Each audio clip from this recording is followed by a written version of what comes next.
tu as un lumbago commun, tu t'es blessé en te penchant en avant, et là tu étais complètement bloqué. Les positions que j'ai montrées dans la vidéo précédente ne fonctionnent pas du tout, tu n'arrives pas à prendre des positions le dos creusé pour éviter de mettre de la pression sur ton dos en avant. C'est parce que tu as attendu un peu trop longtemps, pris un peu de mauvaise position et là tes muscles, tac, ils se sont contractés, ceux-là derrière, et ils empêchent ton dos de bouger normalement. Donc on va essayer un exercice pour les relâcher, pour qu'après, ces positions d'extension, de dos creusé, puissent te soulager. Voilà. À la manière d'une entorse, on ne marche pas sur son pied tordu. Dans cette position, tu relâches ton dos. Donc première chose, il va falloir s'allonger pour faire l'exercice. C'est un très gros problème. Si tu fais ça, tu auras très mal. Et si tu t'assois comme ça va être pire.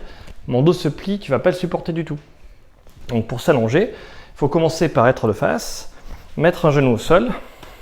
Tu peux t'aider en t'appuyant sur une chaise ou quelque chose. L'autre, hop, je passe à plat ventre. Voilà, j'espère que je suis encore dans le cadre. Mais quoi qu'il en soit, c'est depuis cette position-là où je vais pouvoir faire mon étirement. Donc, je suis obligé de bouger comme ça. Si je bouge d'une autre manière, ça ne marche pas. Je monte déjà pour se relever. Se relever, c'est ici. Je repasse à quatre pattes. Hop, je me redresse, dos creusé, un pied. Je pousse avec mes cuisses, je me mets debout. Il n'y a que cette manière de bouger qui vous permettra de ne pas avoir mal.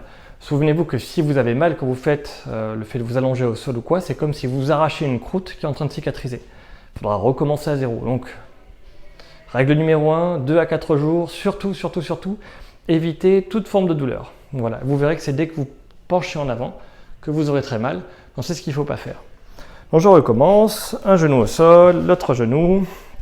Hop, je passe à quatre pattes, je m'allonge. Et là, je tourne pour prendre la bonne position. Ça va être celle-ci.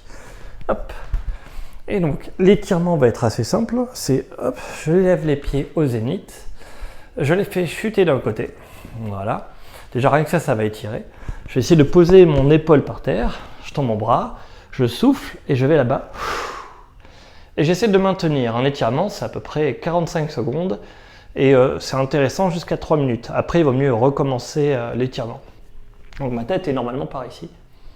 Voilà, et puis je maintiens. Pour ceux qui veulent progresser sur cet étirement, vous pouvez passer la jambe par-dessus, ici, et vous allez pouvoir descendre un peu plus loin. Vous pouvez même tirer, tac, à cet endroit-là, et ouvrir de cette manière-là. C'est tout simple, et il faut attendre. Une fois que l'étirement, vous attendez à 3 minutes, le temps que ça se relâche, vous faites après l'autre côté. Une fois hop, que c'est terminé, je reviens doucement, je roule, je passe à plat ventre, hop, je me mets à quatre pattes, à genoux redressés, chevalier servant, je me mets debout en gardant le dos creusé. Et là, les positions que j'ai montrées dans la vidéo précédente, elles devraient fonctionner.